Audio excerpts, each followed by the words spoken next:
Our next speaker is Gaurav-san. Gaurav. So Gaurav actually met his girlfriend at a guided tour in the Museum of History of Hong Kong.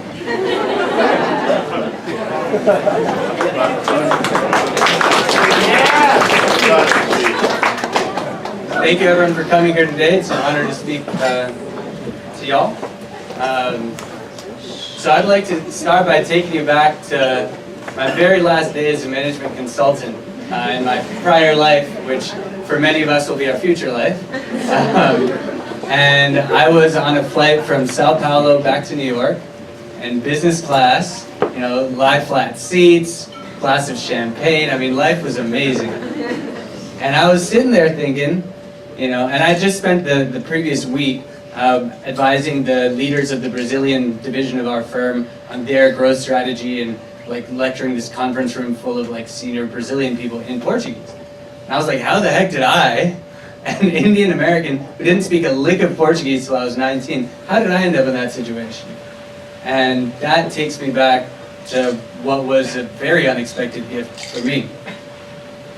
So I'll take you back to when I was 19 years old, sophomore year of college, 2009. And that was just a really bad year. I had a sophomore slump, country's in recession. That was the year when people started getting serious about recruiting, because you know you need that sophomore year internship in order to get the junior internship and the job. And my grades were really bad. And I was like, oh man, and what am I gonna do? And so I didn't have any answers, no plan. You can tell why I ended up being a consultant. And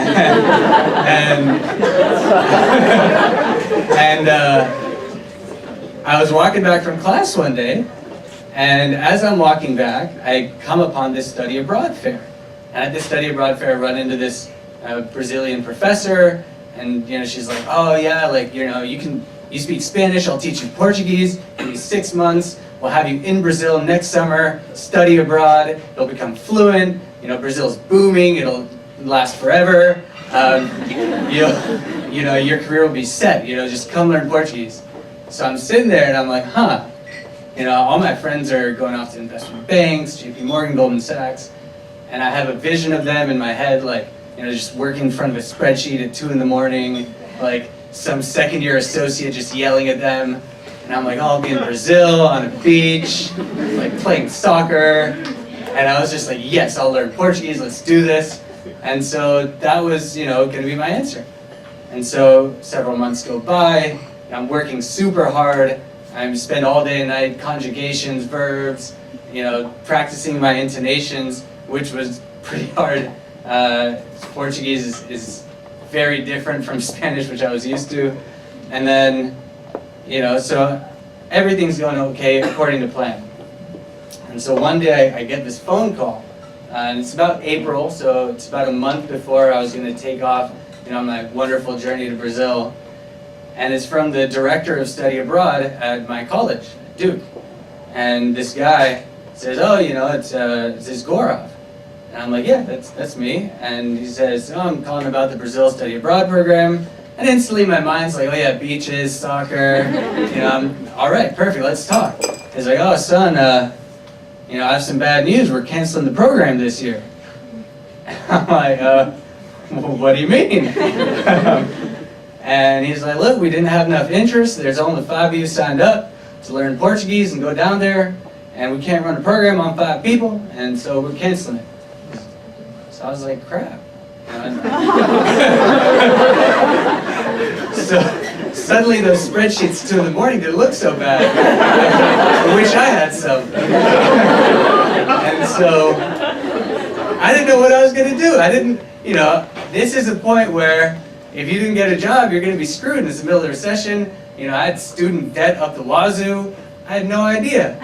And so I called my Portuguese professor. And I explained the predicament, and she says, tudo bem, you know, which means, yeah, it's fine. Come see me next week. And I'm like, okay. So then the next week I go to her office, she sits me down, she's like, look, you really want to learn Portuguese and go to Brazil? And I was like, yes, like anything, just show me a way. And she's like, there's a way. I think there's a way. And I was like, whatever you need me to do, like anything. And so this is where someone I've never met comes into the story, which is Bill Gates. Really random. So Bill Gates did not go to my college. He didn't graduate from any college, but his wife went to Duke. And like any man who knows what's good for him, he listens to his wife. And he had just donated a ton of money to Duke for Duke students to go and volunteer around the world and work at NGOs and help implement social justice programs. And so my professor had this idea that I and a friend of mine would write essays and petition to get funded to go down and volunteer in Brazil and work at a Brazilian NGO. And I spent like pretty much every hour of the next like 3 days just working on that essay. I didn't study for any classes, I didn't go to any classes except Portuguese. And it worked out. A month later, I was on a plane going down to Rio, and it was all fully funded, and I didn't have to worry about anything. And it was one of the key life-changing experiences of my life, where I lived with a Brazilian family. I worked in an NGO where nobody spoke English, so I was just speaking Portuguese every minute of every day. I learned more about the language there and the culture than I could ever learn in any class or study program. And that altered the entire trajectory of my career. I ended up going into consulting after that, partly because I wanted to work in Latin America, work in Brazil, and I ended up getting a bunch of projects with clients in Brazil, working on the Brazilian strategy of our firm, and that's part of the journey that led me here. I mean, part of the reason I'm at Wharton is it has the best Latin America focus of any of the business schools. And so none of that would have been possible if not for this one professor and for this donation from the Gateses. Thank you to them.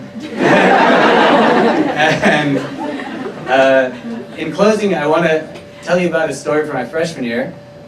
So Duke, where I went to college, there's a famous poet who lived in the town next door, which is Maya Angelou.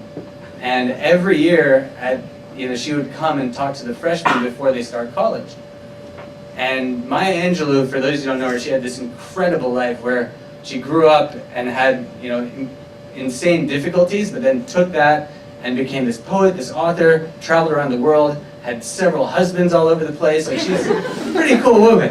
And so in her story, one of the things she said is, when you see someone going through a tough time, think they're going through a cloudy day, try to be a rainbow in their cloud.